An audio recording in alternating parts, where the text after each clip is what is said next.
अस्सलाम वालेकुम, good morning. कैसे हैं दोस्तों? आपका होस्ट मोहम्मद आज़म समीर पहले की तरह हाजिर है। आजकल मैं बात कर रहा हूँ जनाब पॉलिनेशियन और ओशियाना कंट्री जो ओशियाना में आबाद हैं।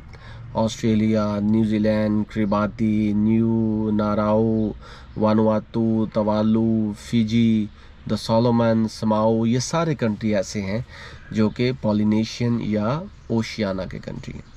इन तमाम की बात कर ली है। आज मैं बात करूंगा जनाब वानुआतू की। ठीक है, यहाँ पे 93% क्रिश्चियन हैं। कुछ लोग दूसरे मज़हब से भी ताल्लुक़ रखते हैं। यहाँ पे वनुआतन और इंग्लिश और बिसिल्मा लैंग्वेज और फ्रेंच लैंग्वेज बोली जाती है।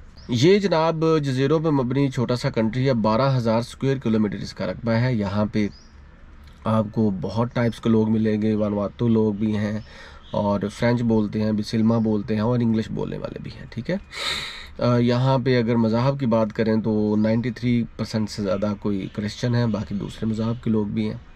और यहाँ पे लोग जो अपनी जितनी भी ज़िंदगी है उनका जो कांटेक्ट है, उनका जो कनेक्शन है वो पानी से है। ठीक है, फिशरी का काम करते हैं और जॉब्स भी हैं और पोर्ट विला इनका कैपिटल है, जहाँ से ये जो जितना बिज़नेस है वहाँ पे एग्जीक्यूट होता है। तो पोर्ट विला ही इनका बड़ा शहर है और बाकी जजीरे भी हैं। तो ये जो वानुआतू है ना दोस्तों, ये फिजी के, क्रिबाती के, सोलोमन के आसपास है। ठीक है, और न्यूजीलैंड और ऑस्ट्रेलिया से लोग यहाँ से मूव करते हैं ज़्यादा। और जहाँ तक पाकिस्तानियों का ताल्लुक़ है तो वो भी यहाँ पे डायरेक्ट मूव नहीं कर सकते, because there is not direct flight to Vanuatu. तो आपको मलेशिया, इंडोनेशिया, थाईलैंड, न्यूजीलैंड और फिजी या ऑस्ट्रेलिया से होके जाना पड़ता है। आज मैं बात करूंगा दोस्तों इसके स्टडी वीज़ा की। तो यहाँ पे the national university of Vanuatu एक यूनिवर्सिटी है। ठीक है, वहाँ पे आपको एजुकेशन के सब्जेक्ट मिल जाएंगे, आपको हेल्थ के सब्जेक्ट मिल जाएंगे, इकोनॉमिक्स पढ़ने वाले वहाँ पे जा सकते हैं और सोशल साइंसेस के एक आध सब्जेक्ट मिल जाएंगे। यहाँ पे मैं ये नहीं कहता हूँ कि पीएचडी और एमफिल करो और वहाँ पे रिसर्च करो, इस तरह का वहाँ पे कोई सीन नहीं है। नॉर्मल सी यूनिवर्सिटी है, समझ लें कि पाकिस्तान के लाहौर के किसी कॉलेज से उसका मयार कम है। ठीक है, हमारी एजुकेशन बहुत अच्छी है as compare to Vanuatu university. National university of Vanuatu एक यूनिवर्सिटी है। तो अगर आप वहाँ पे लैंडस्केपिंग को पसंद करते हैं, जज़ीरों को पसंद करते हैं, वैसे दूर दराज पढ़ना चाहते हैं तो वानुआतू इज़ बेस्ट। लेकिन इसको अगर ऑन द फ्लिप साइड अगर आप देखें तो ये नहीं है कि इनकी डिग्री हो सकता है कि HEC उसको हो सकता है रिकग्नाइज ना करे या हो सकता है कर भी ले, क्योंकि अभी ऐसा कोई केस नहीं हुआ, सामने नहीं आया कि वानुआतू से किसी ने एमफिल या मास्टर्स किया हो।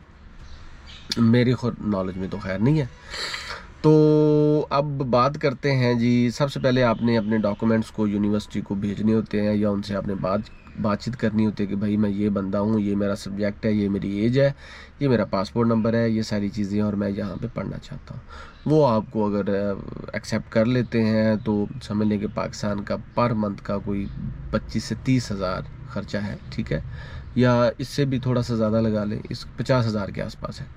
तो अगर तो आप इतना अफोर्ड कर सकते हैं, वहाँ पे BS के लिए, मास्टर्स के लिए जाना चाहते हैं, so then you can move.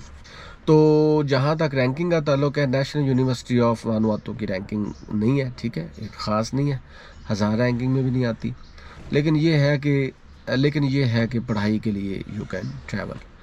अच्छा जी, अब मान लें जी आपको वहाँ पे एडमिशन ऑफर लेटर मिल गया। ठीक है, आपको यूनिवर्सिटी ने इरसाल कर दिया जी एडमिशन ऑफर लेटर। अब आपने करना ये होता है, यहाँ से ऑस्ट्रेलिया या न्यूजीलैंड जाना होता है, वहाँ से फिर आपने वानुआतू चले जाना है। उसकी वजह ये है कि वानुआतू का वीज़ा फ्री है for Pakistani. You don't need any visa, you even don't have to pay for visa. वहाँ पे आपने जाना है और सीधा एंटर हो जाना है। अगर आपके पास वहाँ पे रहने के डॉक्यूमेंट्स हैं, कोई होटल की बुकिंग है या कोई यूनिवर्सिटी के कैंपस की वो जो एग्रीमेंट है या कोई लेटर है या यूनिवर्सिटी की तरफ से कोई लेटर वगैरह है कि भाई ये बंदा यहाँ पे रह सकता है, हम इसको अकोमोडेट करेंगे, तो मेरा ख्याल है कोई कदगन नहीं है, यू कैन ट्रैवल। और ऑस्ट्रेलियन डॉलर लेकर जाएं साथ यहाँ पे, अगर आपका, क्योंकि स्कॉलरशिप तो वहाँ पे है नहीं, तो आपके पास इतने पैसे होने चाहिए कि आप वहाँ पे 1 साल 2 साल के लिए रह सकें। पासपोर्ट आपका 1 साल 1.5 साल की वैलिडिटी, बल्कि 2 साल की वैलिडिटी में ले जाएं, जहाँ जब तक आपने वहाँ पे रहना है, 1 साल रहना है, 2 साल रहना है। अगर मास्टर्स का प्रोग्राम है तो 2 साल तक के लिए, बीएस भी 2-3 साल में आपका हो जाता है, ठीक है। तो पीएचडी के लिए वहाँ पे मूव ना करें। उसकी वजह यह है कि वो कोई रिसर्च का इतना बहुत बड़ा सेटअप नहीं है कि मैं आपको रेकमेंड करूं, और ना ही आप ये चीज़ें में रखें कि आप वानुआतू से पढ़ के आएंगे तो लोग आपके लिए जॉबों के ढेर लगा देंगे। आप अगर लिंक्डइन पे या कहीं भी अपनी जॉब के लिए कोशिश करेंगे तो लोग आपको तो अगर आप लिंक्डइन या कहीं पे भी अगर जॉब के लिए कोशिश करेंगे तो लोग आपको एक्सेप्ट करेंगे नहीं, ऐसी वैसी बात नहीं है। वानुआतू एक छोटा सा कंट्री है, मैंने पहले बता दिया, 12,000 स्क्वायर किलोमीटर के आसपास इसका रकबा है। 3-3.5 लाख, ये मैक्सिमम 3.25 लाख इसकी आबादी है। और कोई इतना ख़ास उनकी, हाँ, पोर्ट विला जो है वो ट्रेड और एग्रीकल्चर पे बहुत ज़्यादा वो बेस करता है, तो वहीं से उनकी इकोनॉमी रन होती है। तो प्यारे भाइयों, as far as me is concern, मैं कोई वीज़ा एजेंट नहीं हूँ, ना ही मैं लॉयर हूँ, आपका दोस्त हूँ, आपका भाई हूँ, आपको ऐड करता रहता हूँ, यही मेरा डिस्क्लेमर भी है।